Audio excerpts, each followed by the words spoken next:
Nancy Kentish-Barnes est docteure en sociologie à l'hôpital Saint-Louis à Paris. Elle fait partie du groupe de recherche Famérea, qui est un groupe de recherche au service de médecine intensive et de réanimation à Paris.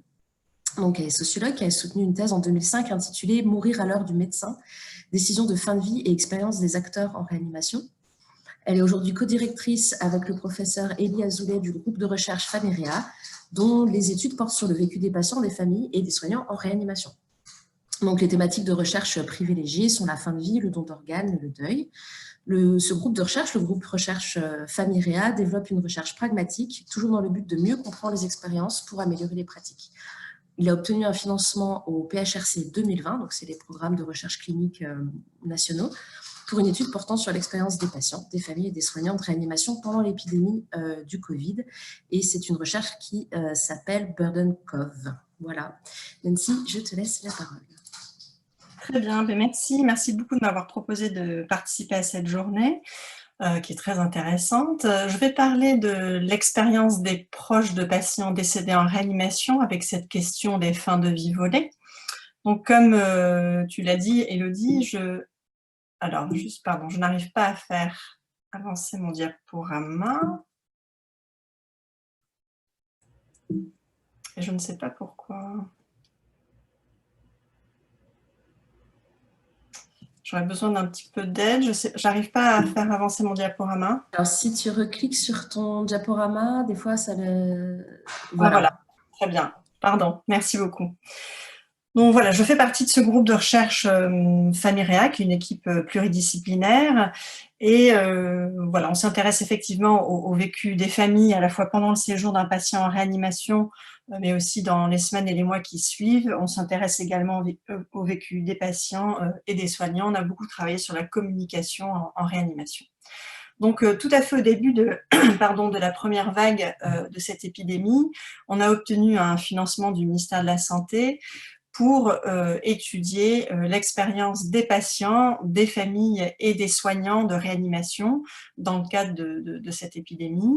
On a abordé la question avec une approche qualitative par entretien. Donc, on a réalisé une trentaine d'entretiens auprès de soignants de réanimation.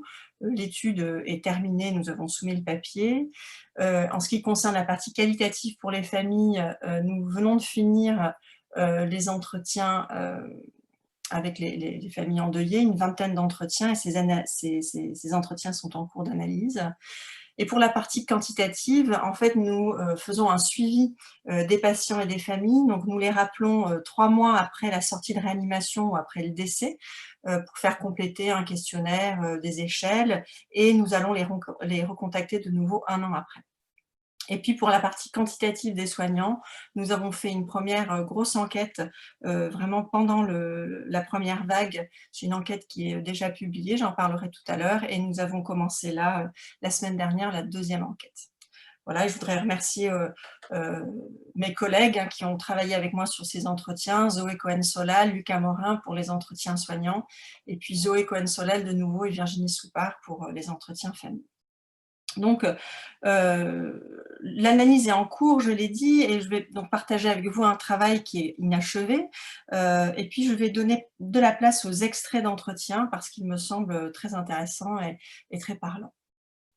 Alors, des fins de vie volées, mais à qui?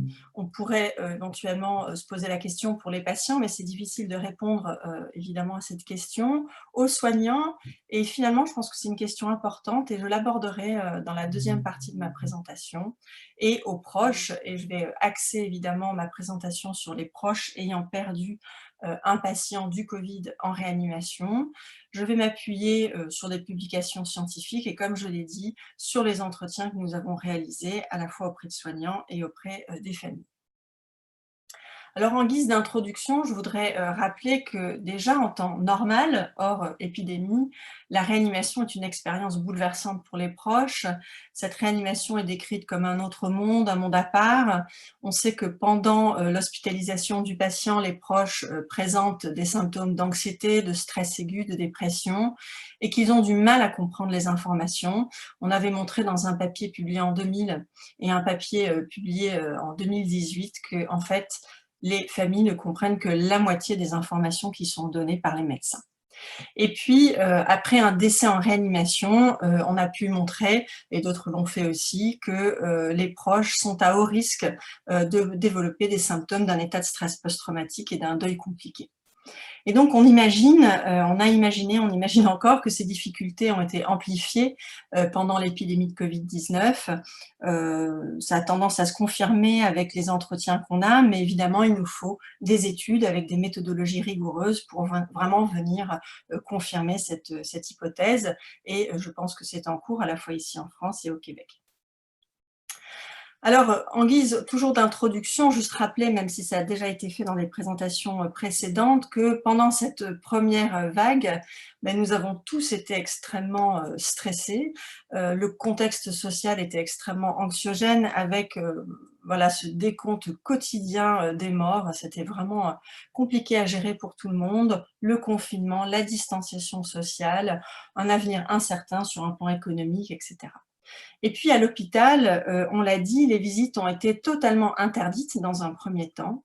Et puis, alors là, je vais parler de la réanimation. Elles ont été, dans certains services de réanimation, autorisées, mais restreintes. Et puis dans d'autres, elles ont été interdites pendant assez longtemps. Pardon.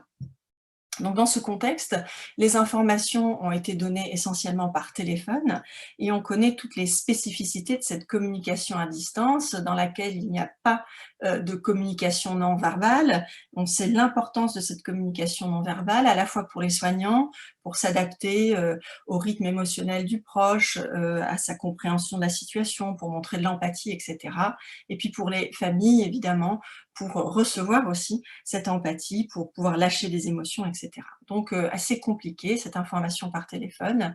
Et puis si le proche pouvait venir à l'hôpital, eh bien il devait aussi gérer l'isolement du patient, le matériel de protection, etc. Alors pour entrer dans le vif du sujet, je voudrais commencer avec cette revue de la littérature qui est intéressante, qui discute l'impact des pandémies précédentes sur le deuil. Ce que montre cette revue de la littérature, c'est que certes, on perd un proche, mais on fait aussi l'expérience de pertes multiples. On peut perdre un proche, mais des fois on va perdre plusieurs proches, que ce soit dans son cercle familial ou social, amical, professionnel. Avec ce décompte de décès dont j'ai parlé tout à l'heure, là aussi il y a une idée de perte. Certes, ce sont des décès anonymes, mais il y a quand même un sentiment de perte assez fort. Et puis on perd aussi un mode de vie, des pratiques culturelles et sociales. Pendant cette période, on fait aussi l'expérience de multiples incertitudes liées au pronostic. Il s'agit d'une nouvelle maladie, liée aussi aux perceptions, aux croyances autour de cette maladie. On sait que les croyances sont très nombreuses. Et puis, ça induit aussi une augmentation de la peur et une stigmatisation de certaines populations. Et puis on voit aussi que les personnes font l'expérience de multiples interruptions des liens. Il peut y avoir des ruptures dans les liens, donc patient-famille, patient-soignant, famille-soignant, famille-famille, parfois avec une mise à l'écart de certains membres de la famille qui sont cas contact ou qui sont positifs. Et puis, du fait de la restriction des visites, les proches bénéficient de moins d'accompagnement à l'hôpital. Il y a aussi une interruption dans le respect de l'autonomie. C'est plus difficile de respecter l'autonomie du patient dans ces situations. Et puis une rupture aussi dans les rites et dans les rituels post-décès. Donc tout ça pour bien rappeler que les proches endeuillés dont on va parler là ont bien perdu un être aimé en réanimation, mais en parallèle, ils ont également pu faire l'expérience de pertes multiples, de nombreuses incertitudes, etc., qui peuvent venir complexifier leur expérience. Alors, je voudrais maintenant que l'on suive en quelque sorte le parcours du patient Covid hospitalisé en réanimation, de son admission jusqu'à son décès, parce que, évidemment, tout ce qui va se passer pendant ce séjour va avoir un impact important sur le vécu des familles et de leur deuil. Donc, première chose, c'est que dans ce contexte, il y a pu y avoir, pas pour tous les patients bien sûr, hein, mais en réanimation pour certains patients, une discordance entre la présentation clinique initiale du patient et sa rapide dégradation. Ce médecin le dit très bien, une discordance entre la gravité de la maladie, la présentation clinique, ça c'était assez frappant. Et on a eu plusieurs fois des patients qu'on a intubés, qu'on a mis dans le coma avant de les placer sur respiration artificielle, qui envoyaient quelques derniers textos à leur famille. Et ça a été assez spécial pour toute l'équipe. Donc des patients qui certes avaient une détresse respiratoire importante, mais qui étaient conscients, capables de s'exprimer et qui très vite se sont dégradés. Et puis les familles nous racontent aussi cette situation difficile avec un autre point de vue, bien sûr. Les familles nous racontent les départs précipités du domicile avec des patients conscients que l'on n'a jamais revus, conscients ou vivants. Donc ce monsieur nous l'a dit dans un entretien, le SAMU l'a emportée. Sur le brancard, elle me faisait coucou de la main et essayait de me rassurer. Et puis je ne l'ai jamais revue consciente. Je l'ai revue une seule fois, mais elle ne savait pas que j'étais là. Donc ça, c'est très, très fréquent dans nos entretiens. Et puis, le fait de ne pas pouvoir aller à l'hôpital et de voir le service de ses propres yeux, elle va faire qu'on a du mal à comprendre ce qui se passe. Écoutez cette dame qui est l'épouse d'un monsieur qui dit: «Il n'a pas été en réanimation ni en soins intensifs. Non, je ne sais pas, je ne crois pas. Il a été intubé parce qu'il n'avait plus d'oxygène, mais il n'a pas été dans ces services-là, je crois. Je n'en sais rien, en fait». Donc ça, c'est une dame dont l'époux restait quand même plus de 10 jours en réanimation. Elle n'a pas pu y aller et vous voyez qu'elle ne s'est même pas rendue compte qu'il était en réanimation. Donc tout ça pour dire que dès l'admission en réanimation, il y a de nombreuses incompréhensions, de nombreux doutes qui vont avoir un impact évidemment sur le vécu des familles. Donc j'ai dit tout à l'heure qu'il y avait eu initialement une interdiction des visites, puis dans certains services une restriction. Il faut aussi rappeler que certains proches n'ont pas pu aller à l'hôpital, même si c'était possible, n'ont pas pu y aller pour des raisons de santé ou de distance géographique. Certains apparemment ont fait le choix aussi de ne pas y aller, mais honnêtement dans nos entretiens on n'a pas eu ce cas de figure. Donc en tout cas il y a une multitude de situations et je ne vais pas distinguer ces différentes situations dans le cadre de mon topo. En tout cas, le fait de ne pas pouvoir y aller ou très peu fait que le proche ne peut pas jouer de rôle auprès du patient. Et ça, c'est majeur avec un sentiment d'impuissance et puis cette idée très forte qu'on leur confisque leur rôle, on leur confisque leur rôle d'époux, d'enfant, de parent et cetera et c'est extrêmement déstabilisant. Et puis, si on ne peut pas être auprès du proche, eh bien, on ne peut pas le toucher. Parfois, on pouvait être là, mais on n'avait pas le droit de le toucher. Et puis, du coup, ça nous enlève aussi, disent les familles, une relation normale. Alors, chacun a sa définition de la normalité. Et je voudrais ici citer une femme, la fille d'une patiente. Je n'avais pas le droit de lui rendre visite, c'était difficile moralement. J'aurais bien voulu lui apporter mon soutien, même si elle était dans le coma, prendre sa main. Moi, ça m'aurait fait beaucoup de bien de la voir, de lui tenir la main, de lui parler, même si elle était dans le coma. Ça m'aurait permis de voir par moi-même, de visu, dans quel état elle était. Je suis restée avec ce que le médecin m'a dit. Ça fait partie du moment qu'on m'a volé. Donc je trouve cet extrait très, très beau parce que non seulement évidemment cette dame explique qu'elle n'a pas pu accompagner sa mère comme elle l'aurait souhaité, et puis elle dit aussi qu'elle n'a pas pu voir sa mère et tout ce qu'elle a finalement, ce sont les paroles du médecin. Et donc, on sait que c'est difficile de comprendre cette information à distance, sans contextualisation, sans la possibilité de voir ce qui se passe. Et du coup, on a vu dans nos entretiens, mais les médecins nous l'ont dit aussi dans les entretiens, cette difficile gestion de l'espoir. En fait, on sait qu'habituellement, en réanimation, les équipes vont travailler avec les familles pour déconstruire progressivement l'espoir des proches avant le décès. Et là, on a vu que l'espoir était maintenu jusqu'au bout parce que les familles n'arrivaient pas à se rendre compte de l'évolution de l'état du patient. Et puis, de manière un peu plus marginale, c'est vrai, mais je trouvais que c'était intéressant de le souligner, du fait de la restriction des visites, et puis évidemment, ce n'était pas possible d'avoir des familles dans une salle d'attente, les familles n'ont pas bénéficié aussi du support dans la salle d'attente. Les familles s'entraident pas mal.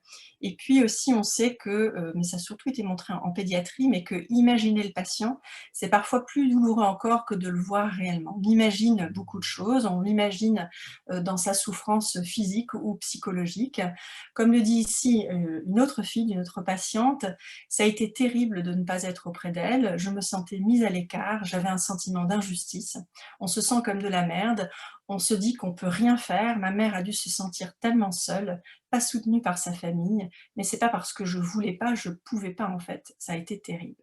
Donc effectivement, on le voit dans les entretiens, pas mal de culpabilité sur le fait de ne pas avoir pu être là. Alors évidemment, ces restrictions de visite ont aussi un impact sur le déroulement de la fin de vie. Les soignants nous ont parlé de la difficile implication des familles dans les décisions de limitation d'arrêt des thérapeutiques quand il y a eu de telles décisions. C'est difficile d'avoir ces discussions à distance. Et puis, c'est difficile aussi de préparer les proches à distance. Comme je l'ai dit tout à l'heure, ce sont souvent des décès vécus comme inattendus par les proches. Là, c'est un médecin qui le dit. Quand les patients vont mal et qu'ils sont vraiment à la limite du décès, on se dit: «Bon, il faut quand même faire venir les familles». Et alors là, du coup, ça rend les choses plus compliquées parce que les familles n'ont pas ou peu vu leurs proches dans cet état-là et en fait, on leur annonce du jour au lendemain qu'ils vont mourir. Donc c'est difficile, bien sûr, pour les soignants et pour les familles. Et puis très important et très fort vraiment dans tous nos entretiens sans exception, c'est la difficulté ou l'impossibilité de mettre en place des rituels en réanimation et notamment la difficulté à faire ses adieux, soit à distance, soit en étant sur place, avec un sentiment d'incomplétude assez fort. Et puis bien sûr aussi le fait de ne pas pouvoir revoir le corps après le décès et pour certains le fait de ne pas pouvoir faire de toilette mortuaire. Alors ici j'ai choisi un extrait d'entretien, celui d'un monsieur qui a perdu sa femme en réanimation et qui était là, au moment du décès, qui nous dit: «Je lui ai parlé au nom de mes enfants, en lui disant au revoir qu'ils n'ont pas pu lui dire. J'étais en combi, j'étais devenu un astronaute avec le FFP2 sur le visage, je voyais toutes les machines qui bipaient, c'était impressionnant et d'un coup, je me suis sentie mal. J'ai eu une pensée stupide en me disant que j'étais dans une salle bourrée de virus, il faisait chaud et j'ai pensé au danger de cette salle. Je lui ai dit au revoir précipitamment. J'ai senti que je ne pouvais pas tenir». Donc ce monsieur, non seulement dit qu'il a dû parler au nom de ses enfants parce que c'était une seule visite possible, donc c'est une responsabilité importante et puis vous voyez qu'il dit qu'il s'est senti mal, il a dû partir précipitamment et donc on sent là un sentiment de frustration et d'incomplétude qui est assez fort et qui d'ailleurs est très présent dans cet entretien. Et puis, bien sûr, après la réanimation, les funérailles ont été bouleversées. Vous le savez, il y a eu peu de cérémonies religieuses ou avec très peu de monde, peu de rituels, des funérailles abrégées, désincarnées, ce qui a généré beaucoup de frustration et la difficulté à entrer dans le deuil. Cette dame nous dit: «Il est resté stocké 3 mois à la morgue, tout seul, sans qu'on puisse le voir. Il a été incinéré tout seul, sans qu'on puisse y assister. Enfin, ils nous ont fait venir, on était 5. Pour lui, on aurait dû être 100. Ses filles n'ont pas pu faire le trajet, elles vivent en province. Ses amis n'ont pas eu le droit de venir. Et là, les cendres sont toujours au funérarium, en attendant qu'on ait le droit de les disperser. Mais il est où? On lui vole sa mort, on l'abandonne, c'est une honte». Donc je trouve que évidemment, cet extrait est extrêmement émouvant et cette dame nous dit: «Mais il est où?» Et on voit bien que c'est très difficile pour elle d'entrer dans le processus de deuil parce qu'elle n'a pas pu revoir le corps de son époux, elle n'a pas pu lui rendre hommage tel comme elle l'aurait souhaité. Et puis de manière intéressante dans nos entretiens, on a vu que face à la difficulté de se retrouver au cours de ces cérémonies, les proches ont été assez créatifs. Certains ont filmé les cérémonies pour que les proches puissent assister en direct en Zoom à la cérémonie. D'autres ont organisé que les proches écoutent tous un même morceau de musique à la même heure au moment de l'incinération, etc. Donc ça, c'est intéressant de voir qu'il a été important pour eux de partager quand même ce moment avec ceux qui ne pouvaient pas être là. Et puis pendant le confinement, la question importante a été aussi, où et auprès de qui exprimer ses émotions et je pense, même si, moi j'ai pas du tout exploité cette question, mais c'est intéressant de réfléchir au rôle des réseaux sociaux dans cette première période, en tout cas de l'épidémie. Et puis se pose aussi la question des cérémonies collectives après l'épidémie. Certains proches sont vraiment en demande de ces cérémonies collectives. Il y a des associations qui ont été créées. Je sais que dans d'autres pays, en Espagne, en Italie, il y a eu pas mal de cérémonies collectives cet été qui ont été organisées soit par la société civile, soit par les instances plus religieuses, mais en tout cas, apparemment, ça répondait à une vraie demande de la population. Donc ce qu'on voit, c'est qu'il y a une sorte de transgression anthropologique, entre guillemets, bien sûr, dans le fait que eh bien, on n'ait pas pu accompagner les proches, comme les morts, pardon, comme on aurait souhaité le faire. Et je trouve que c'est intéressant parce que ça montre à quel point, évidemment, ces rituels restent très importants pour nous sur un plan collectif et social et sur un plan individuel. Ils permettent la continuité et un certain équilibre, si j'ose dire, dans le processus de deuil. Alors dans ce papier qu'on avait publié en 2005 sur le risque de développer un état de stress post-traumatique et un deuil compliqué après un décès en réanimation, nous avions pu mettre en avant les facteurs associés au risque de développer ces symptômes, et je vais insister ici sur 3 facteurs. Le fait que le proche n'ait pas pu faire ses adieux au patient. Vous voyez ici que c'est associé à une augmentation du risque de présenter à la fois un deuil compliqué et un état de stress post-traumatique. Une communication vécue comme insatisfaisante avec le réanimateur est associée à une augmentation du risque de présenter un deuil compliqué. Et le fait que le proche ait le sentiment que le patient souffrait de dyspnée, qu'il avait du mal à respirer paisiblement, est associé à une augmentation, un risque plus fort de développer un état de stress post-traumatique.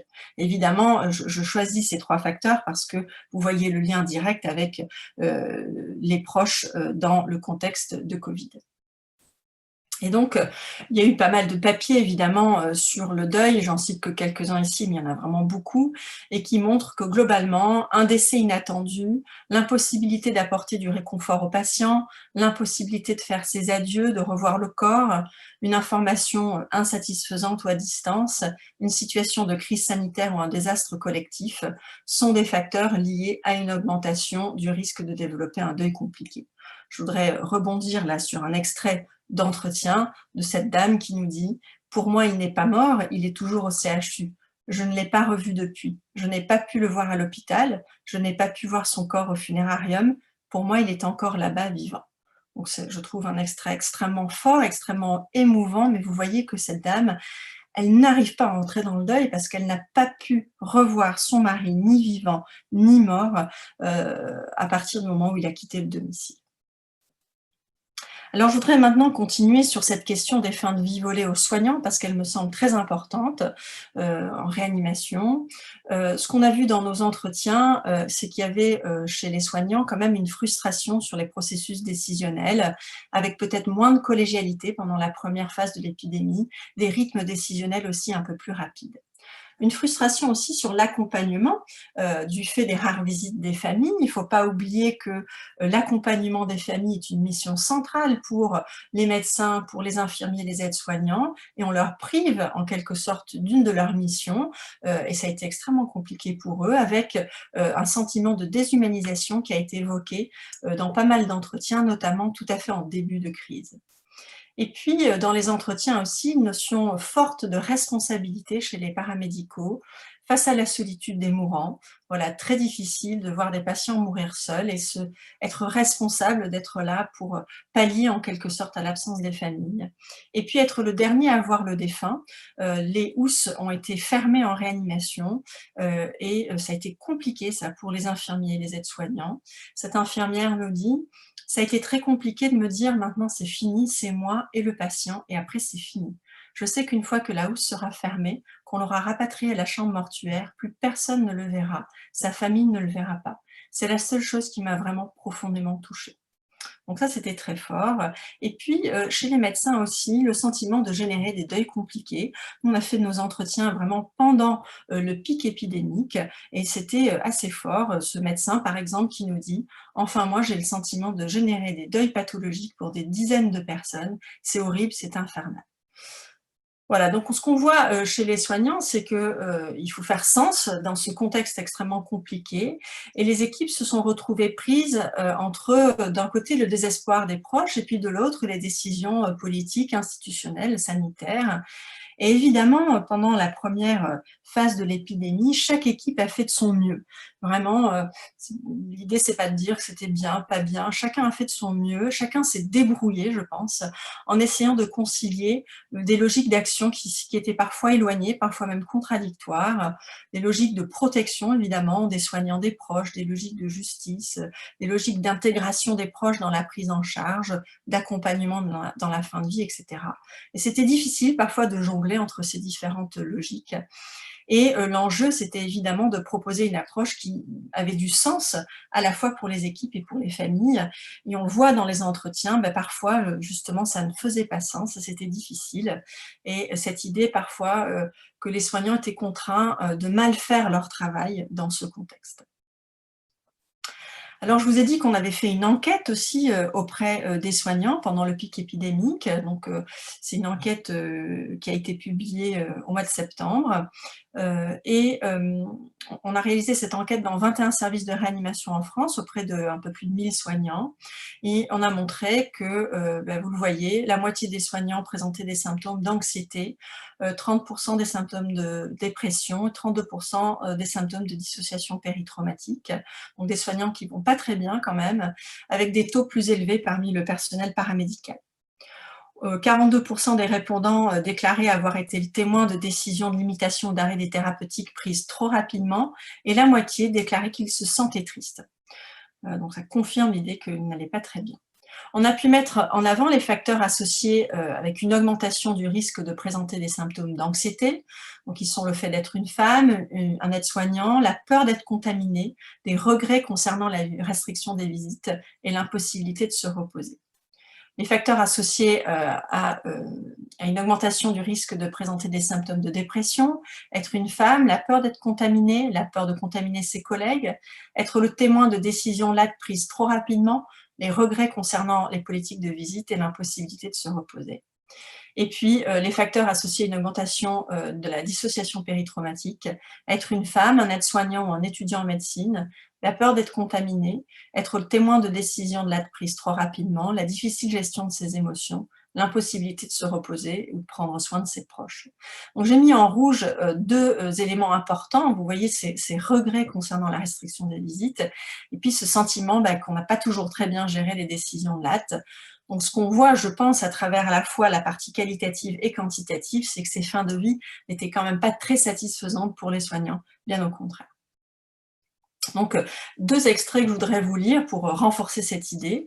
Ce médecin qui nous dit « Et des décès qui se sont faits sans les familles et donc sans ce contact un peu humain, sans ce rituel en fait qui est important, je pense aussi pour les paramédicaux, d'avoir un rituel un peu humain avec les proches, avec quelque chose de rassurant dans la projection qu'on peut se faire de la mort d'un proche, on n'avait plus ça. » Et cet autre extrait qui est un peu long, mais je vais vous le lire, d'une infirmière. Et puis, c'est surtout au niveau de l'accompagnement. Les familles venaient, mais en nombre restreint. Et ce qui était marquant, c'était surtout tout ce qui touche au rite mortuaire qui, là, m'a choquée. Des toilettes mortuaires qui ne se sont pas refaites à la chambre mortuaire, des toilettes rituelles que les personnes ne peuvent pas avoir, le fait de mettre un masque sur un défunt et de le mettre dans 2 housses, ça, c'était... Je me dis oui, mais il ne respire plus, donc il ne peut pas être contagieux, voilà. Ce que je dis, c'est qu'au bout d'un moment, le malade, ce n'est plus une personne, c'est juste un Covid. On déshumanise tout ce qui est par rapport à la mort, c'est hyper dur à vivre. Alors, comment anticiper les fins de vie dans cette deuxième vague de l'épidémie? Encore une fois, je pense que chacun a fait de son mieux, mais maintenant on a du recul et donc on peut peut-être mieux penser l'accueil des familles en réanimation maintenant. Donc, je vais encore insister sur ces extraits d'entretien, ils sont très forts. Cette dame nous dit « On m'a volé la mort de mon mari, il était là, il m'a dit au revoir à la porte du camion du SAMU et il a disparu. Je ne sais pas ce qu'il est devenu, je ne l'ai plus revu, je n'ai pas pu lui dire au revoir, je n'ai pas pu lui tenir la main, c'est terrible, je l'ai abandonné, ils nous ont abandonnés. » Donc clairement, je pense qu'il est très important en réanimation et à l'hôpital de manière plus générale de prévoir des politiques de visite plus flexibles. Évidemment, il est très important d'avoir des règles de protection, ça c'est sûr et c'est évident. Il faut savoir que dans les services où on a ouvert les visites, il n'y a pas eu de problème signalé. Donc c'est important d'autoriser ces visites pour maintenir une continuité de la relation patient-proche, de la relation proche-équipe, une continuité aussi des informations des processus décisionnels.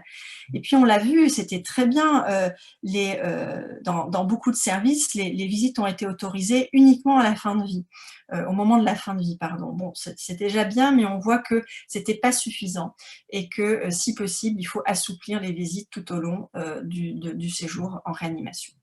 Et puis en post-réanimation, même si c'est moins mon domaine, important évidemment de mieux penser la possibilité d'accomplir des rituels, de mieux penser la continuité et le lien, de réfléchir, et ça c'est une question, au développement des cérémonies collectives et puis au développement de l'accompagnement des personnes en deuil dans ce contexte précis. On avait, je vais finir là-dessus, avec Elie Azoulay, publié assez tôt, début mai, une lettre pour insister là-dessus et bien dire que dans les situations de fin de vie, il était important d'éviter de priver les familles de l'opportunité de faire leurs adieux, d'essayer de laisser les familles entrer dans les chambres, de rester autant que nécessaire. Voilà, donc je vais m'arrêter sur cette diapo. Je vous remercie de votre attention. Merci beaucoup pour cette présentation avec des verbatims effectivement très forts et très, très émouvants. Merci beaucoup pour ce travail-là qui est essentiel. Alors, je vais regarder un petit peu ce qui se passe du côté des questions. Alors, il y a beaucoup de remerciements pour ce travail. Donc, Nancy, je te laisserai consulter ces commentaires-là. Alors, une question. Merci pour cet excellent exposé qui met des mots et valide mes observations sur le terrain. Avez-vous perçu une influence des facteurs ethnoculturels et religieux dans vos résultats? Est-ce que c'est quelque chose qui transparaît déjà ou pas? C'est un peu trop tôt pour le dire, très honnêtement. Je pense que tout ce qui est l'ordre du rituel, en fonction des croyances, de la religion de chacun, je pense que c'est peut-être quelque chose qui va ressortir, cette difficulté vraiment de ne pas avoir pu parfois accomplir des rituels qui étaient importants. Mais c'est trop tôt pour moi de répondre de manière un peu objective à cette question. Alors, une autre question qui essaie de faire un parallèle avec ce qui peut se passer en pédiatrie ou en réa-néonat, j'imagine. En obstétrique, lorsqu'un enfant est mort-né, des fausses doses sont prises pour aider les parents à comprendre, entre guillemets, que l'enfant a réellement existé et est réellement décédé. Est-ce que ce serait pensable à mettre en place pour les adultes qui décèdent ainsi seuls? Et est-ce que les moyens technologiques offrent un certain baume? Oui, je pense que c'est une question vraiment intéressante. Dans les services de réanimation, en tout cas dans le service auquel je suis rattachée, la question s'est posée. Nous avons une psychologue qui travaille à temps plein pendant l'épidémie. Elle s'est posé cette question avec l'équipe. Finalement, la décision a été prise de ne pas prendre de photos parce que sur un plan réglementaire, etc., c'était compliqué. Mais d'autres choses ont été faites, notamment le fait d'écrire dans un carnet de bord pour raconter un petit peu le séjour du patient, pour que les soignants aussi écrivent peut-être leurs condoléances, leur vécu dans ce carnet. Et puis, dans d'autres situations, visiblement, ça a pas mal aidé les familles dans les retours. Et ça, c'est vraiment, je vous raconte ce que m'a raconté la psychologue du service, Anne-Renée. C'est l'envoi de lettres de condoléances très spécifiques dans ces situations-là pour aider les familles à clore en quelque sorte, à clôturer la relation à la fois avec l'équipe et à mieux accepter entre guillemets ce décès alors qu'elles n'ont pas pu être là. Donc je pense que les équipes ont été assez créatives et il va falloir justement faire le point sur tout ce qui a été fait pour voir ce qui a bien marché et ce qui au contraire été moins bien apprécié par les familles et les équipes. Alors, il y a une question qui concerne aussi d'autres acteurs que les soignants et les proches. Alors, je lis la question. Il est assez facile d'imaginer que toute cette détresse soit aussi vécue intensément par le personnel des maisons funéraires. Des acteurs, est-ce que ça peut être aussi des acteurs à inclure dans de prochains projets de recherche? Oui, je pense que c'est fondamental. Je pense que c'est une très bonne question et la réponse est oui, il faut absolument les intégrer dans des projets de recherche. Et je pense qu'ils auront aussi de très bonnes idées pour mieux accompagner les familles à leur niveau. Oui, évidemment, oui, tout à fait. Alors, je vois passer un commentaire en disant « Une étude similaire pourrait être faite auprès des proches et des soignants en EHPAD ».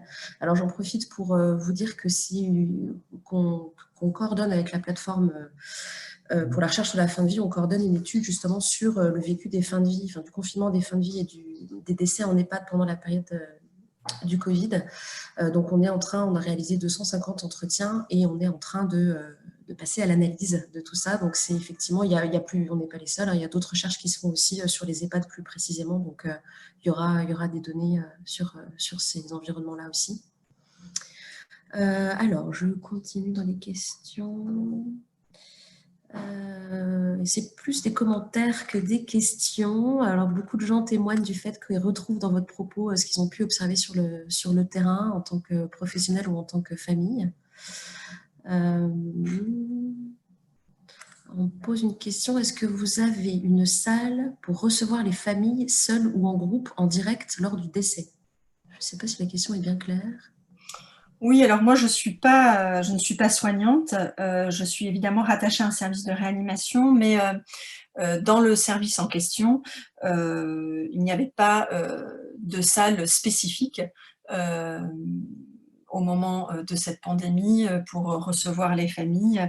Donc la réponse c'est non, mais encore une fois, peut-être que dans le futur, il va falloir réfléchir à la possibilité de les accueillir dans un espace dédié avec un temps dédié. Très bien, merci.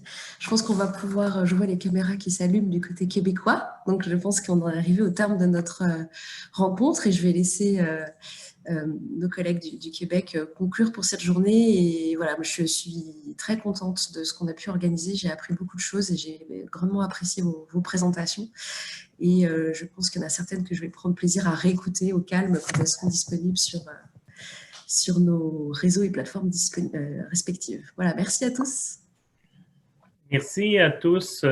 Quelques petites annonces. Comme j'ai écrit, oui, l'ensemble des présentations seront disponibles sur nos chaînes YouTube respectives. Donc, nous, c'est sûr qu'on va la mettre sur notre chaîne du Réseau québécois de soins palliatifs et de fin de vie. Je suis convaincu que la plateforme nationale française aussi va également les mettre. Nous allons essayer de partager le plus possible les diapos, en fait, les PowerPoints si les conférenciers sont d'accord.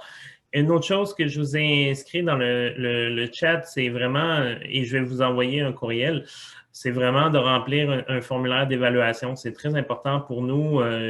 Étant donné le succès de la journée, je crois que ça serait très agréable de le refaire dans le futur.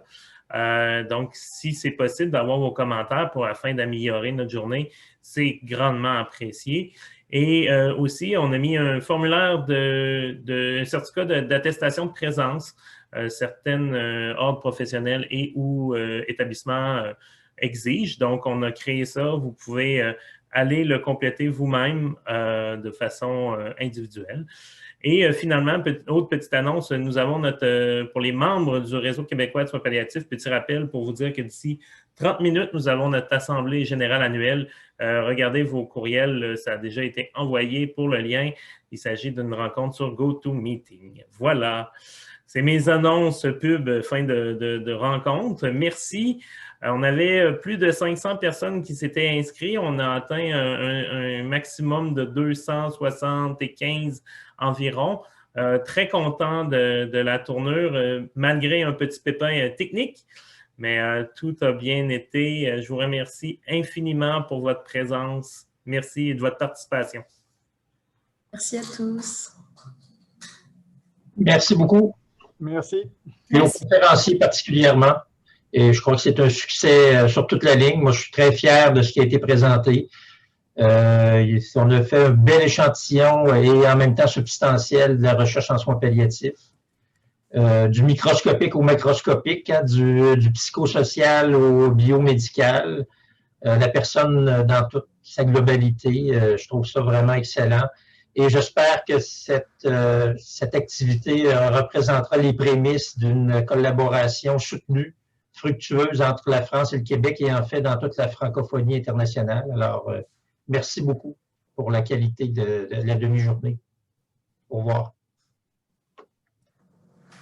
Bon après-midi à vous. Maintenant, nous, on arrive bientôt à l'heure de l'apéro. Bon rosé. Merci à tout le monde. Merci beaucoup. Merci.